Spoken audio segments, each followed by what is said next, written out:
because you loathe this law. It says,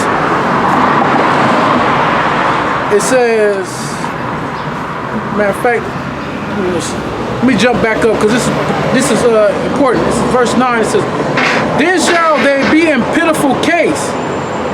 Why are you going to be in pitiful case? I'm jump back down, tell you why. It says, then shall they be in pitiful case, and go back down to 11. It says, and they that have loathed my law, that's why you're going to be in pitiful case. While they had yet liberty, I mean you had the freedom and the time to take heed to his law, take heed to the truth, you loathed it. It says, and when as yet place of repentance was open unto them, understood not, but despised it. The same must know, and after death by pain. Whew. So basically, all the Israelites that loathed the Most High's law and didn't take heed when you had the freedom and the time, the liberty to do it, you didn't. So you got to learn death in a painful way. Death by pain. And therefore be thou not curious how the ungodly shall be punished, and when but inquire of how the righteous shall be saved.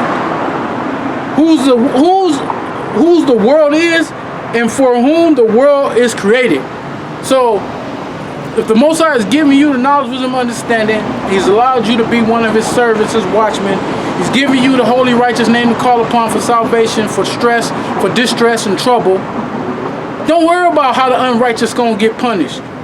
Don't even let that be a thought, consideration in your mind. But yet be concerned with how the Most High gonna save His elect. Lord willing, how you're part of the hopeful elect, and Lord willing that you be saved and your brethren be saved and our households be saved. That's what you worry and concern yourself about. Don't worry about all these people. When we come out here and teach and they walk right by, you just know that's a loather. That's a loather. That's a loather. They've been loathing the Most High's laws time and time again. As they walk past you and don't stop and listen and ask questions and wonder, and in a sincere mindset, you know that's a loather. That's somebody who loathes the law of the Most High, and they're gonna be tormented, and they gotta learn death by pain. It's already labeled. You can label them as they go by. There's a chance the Most High could wake some of them up, because some more brothers they're gonna be woken up, and sisters gonna dwell with those brothers, and they're gonna have children. So you got more people gonna come in, more and more. But the ones who gonna come in, when they see it and hear it, they're gonna stop and receive it. That's what they're gonna do.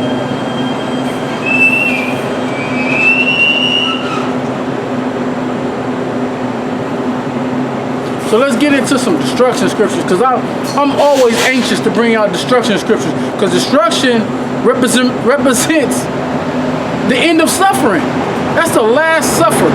If you're an Israelite that's part of the 2/3, that's the last suffering these are the last suffering times that you're gonna get. It's gonna happen to you. Because after that suffering's over, it's kingdom, man. And there'll be nothing but gloriousness in the kingdom for you Israelites. You know that's the times that we going into. We gotta hope that the Most High speed this thing up. You know what I'm saying? Strengthen you and speed it up. That's all you can ask for. That the Most High strengthen you as He speeds things up. We had a Jake just walk by. You know, he kind of did one of those heads up.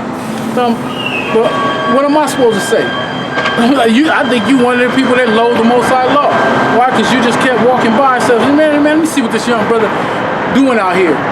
No, our people don't do that. Why? Because, matter of fact, before I get into the destruction scripture, let me bring out this in Isaiah. Because sometimes it get taxing to you. You know, you come out here and they kind of taxing your spirit when you see all the people that go by and nobody want to tend to lend an ear towards what you're saying. But the scriptures say prophesy unto the wind. Because the wind go hear you. But even though our people won't. Even though people just walking by like it's nothing. They don't want to stop and listen. That's all right though. That's quite all right.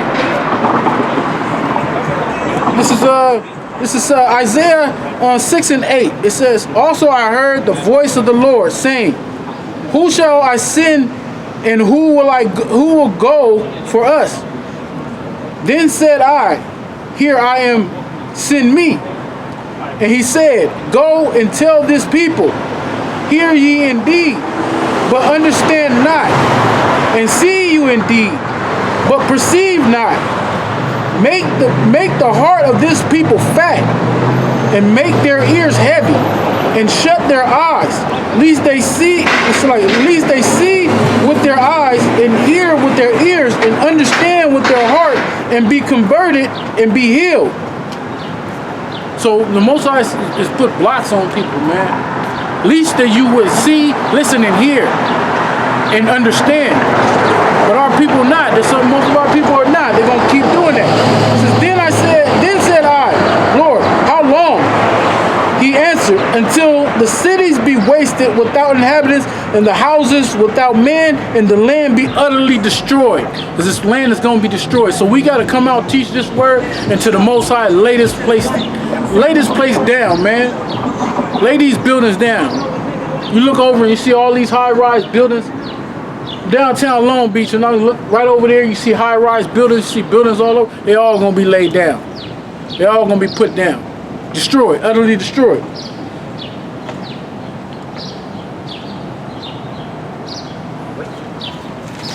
We'll get to Jeremiah.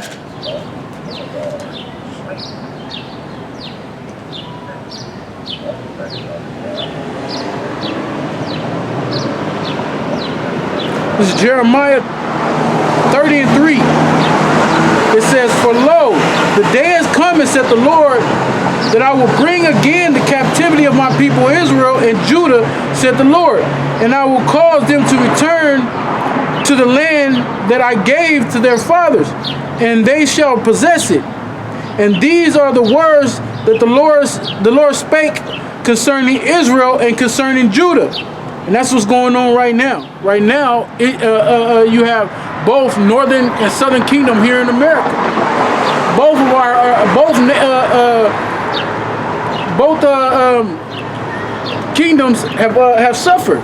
Southern kingdom and northern kingdom have suffered in this land.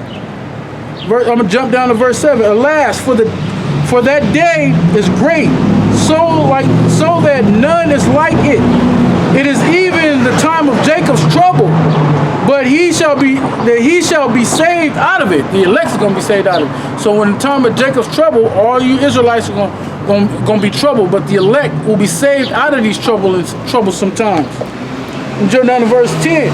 It says, "Therefore fear thou not, O my servant Jacob, saith the Lord, neither be dismayed, O Israel, for lo, I will save thee from afar, and thy seed from the land of their captivity. And Jacob shall return, and shall be in rest, and be quiet, and none shall make him afraid." So in those times, man, the Most High is going to be with the elect and their household, that the women that are joined to them and the children that were birthed by them. The Most High is going to be with them. He's going to save them from these times, because these times that are coming are treacherous times, man. Darkness, death, and destruction is going to be coming.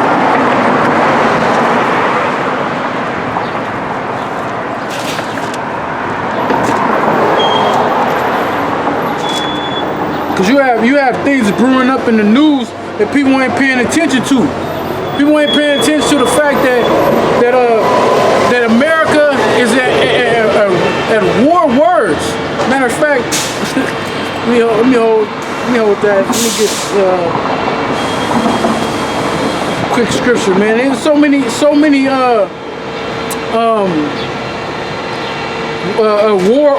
war talk going on, like war words and stuff, and that's prophecy, man. That's prophecy that's gonna happen time and time again. It's happening, man. People think it's just talk, they're getting used to it, right? Those people who actually have a spirit to tune in, they're kind of used to that talk, right? But it's gonna come a time where it's not gonna be just talk. All right, this is Matthew 24. I'm gonna start at verse 4. It says, "And Yahushua answered and said unto them, Take heed that no man deceive you. For many shall come in my name, saying, I am the anointed, or I am Mashiach, and shall deceive many. And ye shall hear of wars and rumors of wars. See that ye be not troubled, for all these things must come to pass, but the end is not yet." So you have all these different talks, you know what I'm saying, in the news, in the tabloids, and all of your news networks.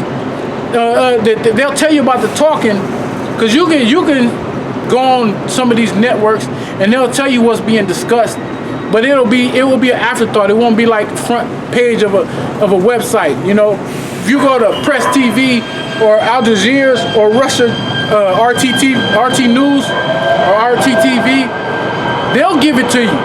They'll show you what's happening. All you gotta do is click. It tells you. If you go to RT, it tells you all these different titles. One of them is United States or U.S. Another one is like Russia or different countries or what's news. And you click on it, and it'll be right there, man. All the different rumors of war, all the stuff that's going on. You see it, you see it, and you say, okay, they just talking, because people don't want that war to take place. You got people who don't want that happening. They don't want them. Can't we just get the peace talk? That's what they love. But we don't want the peace talk, man. The peace talk, it doesn't matter. It's just tearing. It's not gonna stop the war. It's just preventing it from happening sooner than it would happen. But everything is on the timeline, the Most High's timeline. But you got those wars and these rumors of wars, right? So let's get back in Jeremiah, because like I said, these wars aren't going to always just be rumors. They're not just always talks. What's going on between Iran and the United States, and what's involving Russia or China or South Korea, man, South and North Korea. North Korea is a motherfucker, boy. Like I really want the United States. I want Trump to back up the shit that he talk.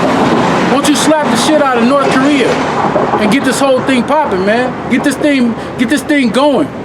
But like I said, man, the prophets, they always ask the Most High, man, bring this upon. Can this happen? Can we have this happen now? But it's on the Most High's timeline. So I'm gonna bring the lesson to a close, but I want to get into this right quick. This is I like bringing this scripture out because it lets you know that those missiles, man, what those missiles are. This is I'm gonna bring out this first scripture and I'm gonna jump around a little bit. This is Jeremiah 51:1. It says, "Thus saith the Lord, behold, I will raise up against Babylon."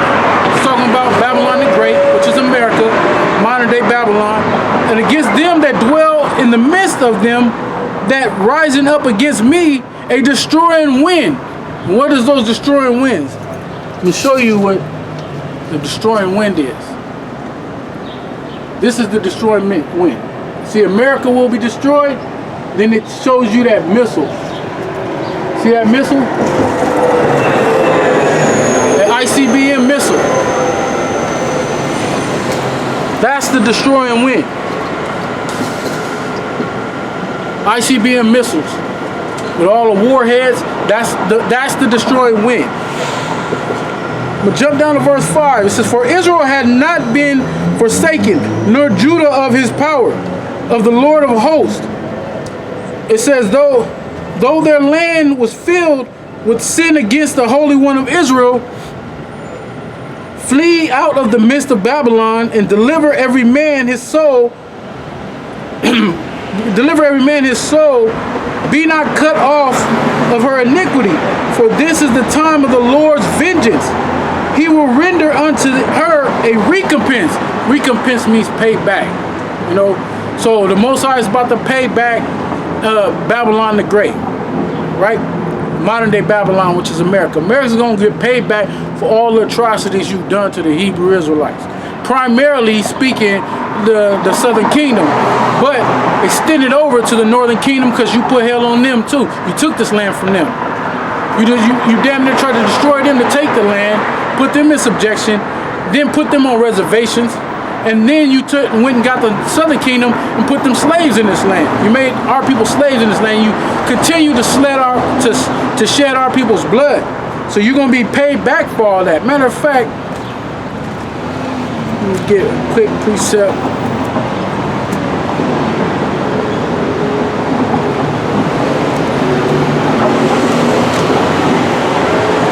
This is Numbers 35 and 33. It says, so ye shall not pollute the land wherein ye are, for the blood is defiled the land, and the land cannot be cleansed of the blood that is shed therein, but by the blood of him that shed it.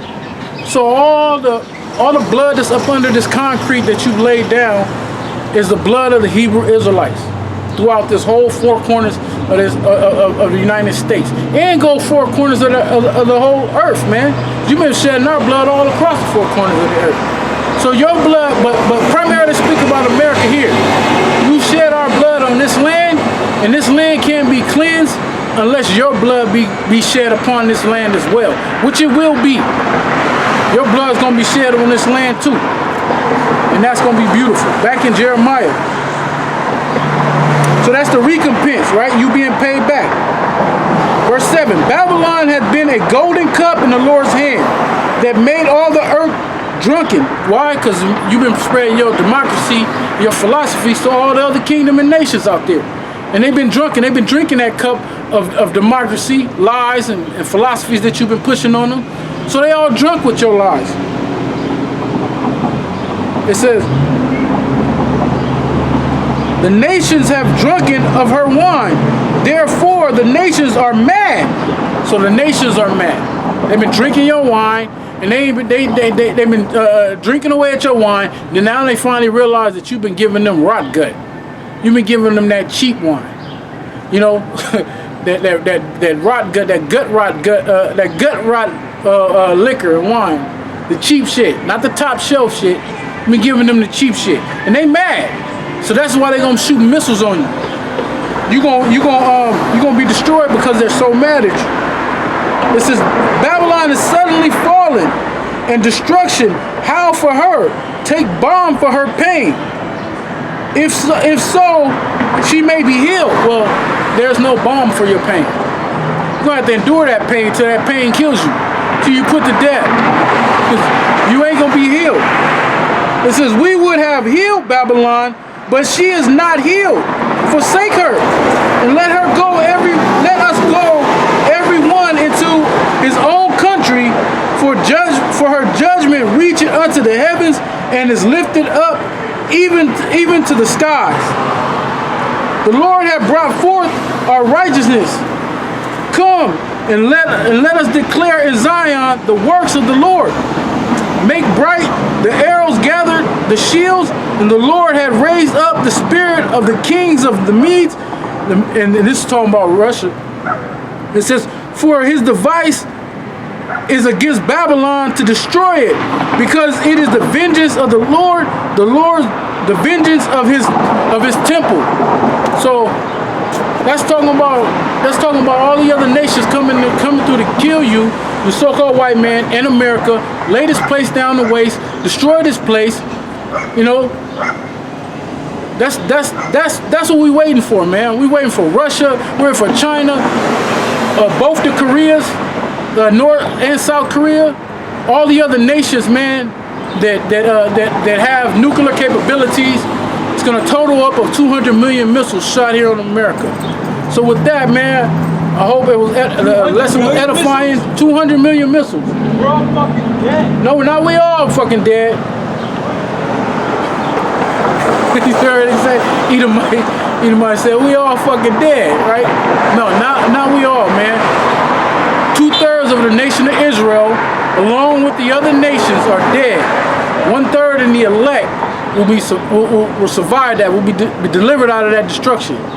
With that, Allah, Yahweh Shema Shai, all praise, honor, glory, and fear to Yahweh Ba'ashem Yahushai, Ba'ashem HaRakakadash. Double honors to the apostles and elders of Great Millstone who rule well, and Peace and salutations to the hopeful elect that's striving for salvation in these electrifying times. Shalom.